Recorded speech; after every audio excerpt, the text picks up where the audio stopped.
We begin in ancient Mesopotamia, a society completely anchored by monumental temples and a rigid devotion to polytheism. The people here sought protection from silent statues. They carved objects out of wood and stone with their own hands, placed them on pedestals, and revered them as divine beings capable of shaping destiny. But a young man named Ibrahim looked at these altars and saw a glaring contradiction.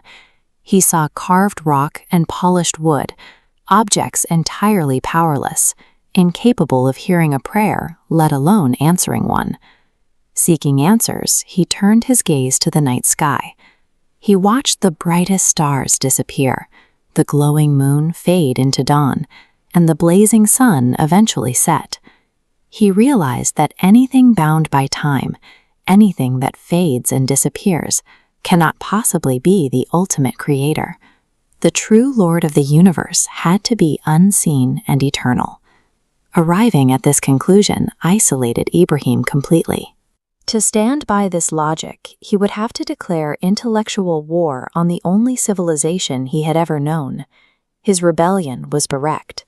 Waiting until the city emptied for a major festival, Ibrahim walked into the grand temple with an axe. He systematically shattered every stone deity in the hall, leaving only the largest idol completely intact, with the weapon hung from its neck.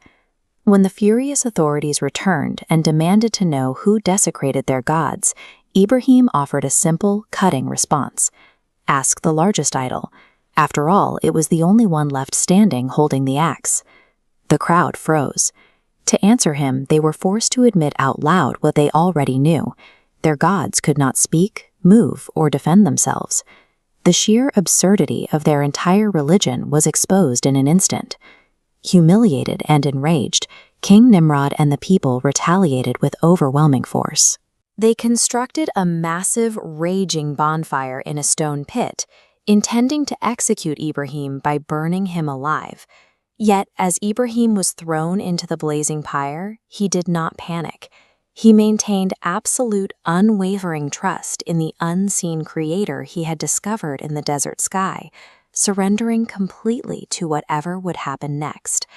In that exact moment, the laws of nature were overridden. A divine command was given directly to the flames, instructing the fire to become cool, peaceful, and safe for Ibrahim. He walked out of the ashes completely untouched. The same civilization that had gathered to watch his destruction now stood in stunned, absolute silence. Logic and reason were enough to dismantle their false idols, but absolute trust in a law is what shielded a believer when the world tried to burn him alive. With his birthplace deeply hostile to his message, Ibrahim leaves his homeland behind. This migration, or hijrat, leads him across unforgiving desert landscapes, searching for a place to worship freely. Decades of wandering pass, well into his old age, long after the natural hope for an heir had faded, he is blessed with a son, Ismail. The emotional bond between the elderly father and this miraculous, long-awaited child is profound. Then comes the most agonizing trial of his life. Through a recurring prophetic dream, a clear, devastating divine command arrives. Ibrahim must sacrifice this beloved son. He does not hide the terrifying burden. He confides in young Ismail, and the boy's response mirrors his father's immense faith. Together, without a single moment of rebellion, they accept the command. On an isolated rocky hill, the tension peaks. A father physically preparing to raise a blade over his own child in total obedience carries a weight that is almost unfathomable. Right before the irreversible act, divine mercy halts the blade. A ram is provided as a substitute. The Creator never desired the boy's death. The trial was entirely about measuring the purity of Ibrahim's intention. True submission means holding absolutely nothing in this world above the Creator, even the person you love most. That agonizing willingness to let go is what separates ordinary belief from pure devotion. Having survived the fire and passed the ultimate test of sacrifice, Ibrahim's final chapter shifts entirely to creation. He is commanded to construct the earth's first sanctuary dedicated solely to one God. In a completely barren valley, the aging father and his surviving son work side by side. Together, they lift heavy blocks of stone, stacking them carefully to raise the foundations of the Kaaba. The immense trials of this family did not disappear into history.